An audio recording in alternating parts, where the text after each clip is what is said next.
అందరికీ చేసినాం. తెలంగాణ రాష్ట్రంలో ఆవులను వధించాలని రాష్ట్ర ప్రభుత్వం డిసైడ్ అయింది.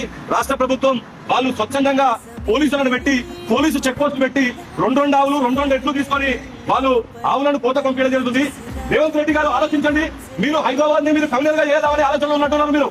నేను ఎందుకంటే పోలీసు వారు మాత్రం రెగ్యులర్ గా మీటింగ్ పెట్టడం జరుగుతుంది. బక్రీద్ ముందు శాంతియుతంగా బక్రీద్ పండుగ చేయాలనుకుంటారు. కానీ మీరు చేసే రేవంత్ రెడ్డి మీరు చేసే పని ఎట్లుందంటే పోలీసు అధికారులకు ఏదో ఒక వెటర్నరీ డాక్టర్ తో చిన్న చీటీ రాసిచ్చేసి దాన్ని మీరు ఆవులను తీసుకోండి హైదరాబాద్ లో వేయండి అని వందలాది ఆవులు వేలాది ఆవులు అధికారులు ప్రత్యక్షంగా మాట్లాడితే కూడా మేము ఎడ్ల బండి పంపిస్తామని చెప్తున్నారు. ఒక ఏసీపీ అధికారి కూడా నేను ఎడ్ల బండి పంపిస్తాం ఎవరు ఆపడానికి అని అడుగుతారు. మేము ఆపడానికి అడుగుతామయ్యా. రేవంత్ రెడ్డి గారు నువ్వు ఆవులను ఇక్కడే చంపాలని డిసైడ్ అయితే హైదరాబాద్ లో గోరక్షకులు ఎవరు ఊరుకోరు. ఖచ్చితంగా గత సంవత్సరం 2 లారీలతో అయిపోయింది. మా గోరక్షల మీద ఒక బుల్లెట్ అయిపోయింది. మీరు ప్రత్యక్షంగా ఈసారి ఏం చేద్దాం అనుకుంటారు?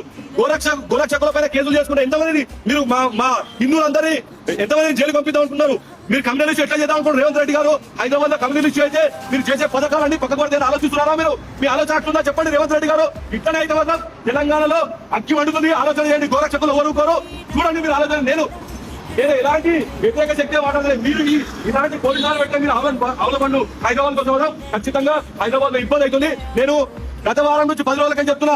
మీరు బండలు పట్టుకోండి, మీరు కేసులు చేయండి. మీరే కావాలని బండలు పంపిస్తారు. పోలీసు వారు పంపిస్తారు.